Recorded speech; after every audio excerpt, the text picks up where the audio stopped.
আবারও আশার আলো দেখছে দুই দিনাজপুরের সাধারণ মানুষেরা। দীর্ঘ কয়েক বছর ধরে থমকে থাকা রেল প্রকল্প এবার নতুন করে গতি পেতে চলেছে। রাজ্যে ডবল ইঞ্জিন সরকারের হাত ধরে দীর্ঘদিনের চাকাহীন স্বপ্ন এবার বাস্তবের ট্র্যাকে ফেরার অপেক্ষায়। বহু বছর আগেই কালিয়াগঞ্জ থেকে বুনিয়াদপুর পর্যন্ত রেল যোগাযোগের এক বড় উদ্যোগ নিয়েছিল রেল দফতর। সেই অনুযায়ী জমিও চিহ্নিত করা হয়েছিল, এমনকি কালিয়াগঞ্জের শ্রীমতী নদীর ওপর ব্রিজের জন্য তৈরি হয়ে গিয়েছিল পিলারও। কিন্তু ঠিক তখনই ছন্দপতন। জমি রক্ষা কমিটির লাগাতার আন্দোলনের জেরে আচমকায় থমকে যায় গোটা রেল প্রকল্প।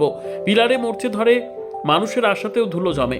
কয়েক মাস আগে এই থমকে থাকা প্রকল্পকে পুনরুজ্জীবিত করতে রায়গঞ্জের সাংসদ কার্তিক চন্দ্র পাল এবং বালুরঘাটের সাংসদ তথা কেন্দ্রীয় মন্ত্রী সুকান্ত মজুমদার রেল মন্ত্রকের দরবারে লিখিত আবেদন জানান তারা। সবুজ সংকেত মিললেও প্রধান কাটা হয়ে দাঁড়িয়েছিল সেই জমি অধিগ্রহণ। কিন্তু সম্প্রতি পরিস্থিতি বদলেছে।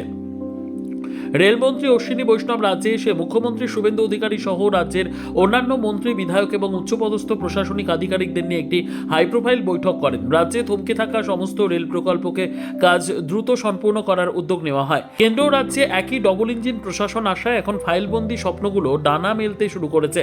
রেলমন্ত্রীর এই গ্রিন সিগন্যালের পর থেকেই কালিয়াগঞ্জ ও বুনিয়াদপুরের সাধারণ মানুষের মনে নতুন করে আশার আলো সঞ্চারিত হয়েছে। এই রেলপথটির কাজ সম্পন্ন হলে কেবল যাতায়াতই সহজ হবে না, বদলে যাবে দুই দিনাজপুরের অর্থনৈতিক ও বাণিজ্যিক মানচিত্র। উপকৃত হবেন লক্ষ লক্ষ সাধারণ মানুষ। এখন শুধু সময়ের অপেক্ষা, কবে কালিয়াগঞ্জ বুনিয়াদপুর রুটে হুইসেল বাজিয়ে ছুটবে কাঙ্ক্ষিত সেই ট্রেন। সংবাদটি নিবেদন করছেন স্বস্তিলোক উৎসব ভবন, গঙ্গারামপুর, দক্ষিণ দিনাজপুর।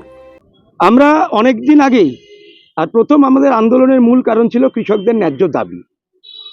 আমাদেরকে আমাদের এই সম্মানীয় সাংসদ কার্তিক চন্দ্র পাল মহাশয় আমাদেরকে বোঝাতে সক্ষম হয়েছিলেন যে কৃষকদের ন্যায্য পাওনা যাতে কৃষকরা পায় তার তিনি ব্যবস্থা করবেন। এবং তার পরিপ্রেক্ষিতে আমরা প্রায় গত 2 বছর থেকে লাগাতার আমরা রেল দপ্তর এবং বাংলার সরকারকে আমরা চিঠি লিখে জানিয়েছিলাম যে কৃষকরা এই রেল লাইন তৈরিতে কোনো বাধার কারণ নয় এবং স্বেচ্ছায় কৃষকরা সমস্ত জমি রেল দপ্তরের হাতে তুলে দিতে প্রস্তুত। এবং বিগত দিনের সরকার আমাদের এই কথাটিতে গুরুত্ব দিয়ে জমি অধিগ্রহণের প্রক্রিয়া করেনি। আমার এখন দৃঢ় বিশ্বাস বাংলায় শুভেন্দু অধিকারীর নেতৃত্বে নতুন সরকার এসছে, কেন্দ্রে বিজেপির সরকার রয়েছে, রাজ্যেও বিজেপির সরকার রয়েছে।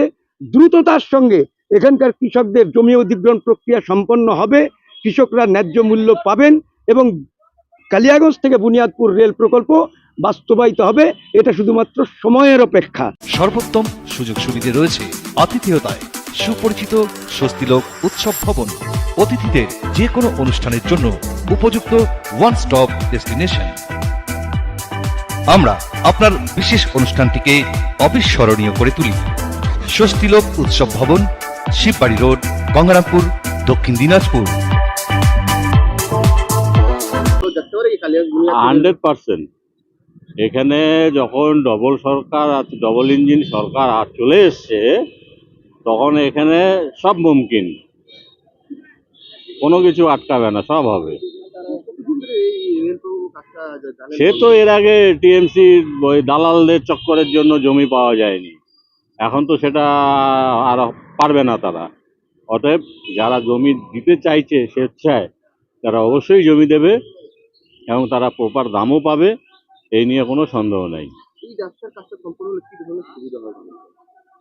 কোন রেলওয়ে কালিয়াগঞ্জ বুনিয়াদপুর রাস্তাটা আসলে খুবই সুবিধা হবে। অ্যাকচুয়ালি ট্রেন লাইনে মালদায় আমাদের বহু ঘোরা যেতে হয়, যেটা এদিক দিয়ে শর্ট হবে। ব্যুরো রিপোর্ট, উত্তর বাংলা সংবাদ।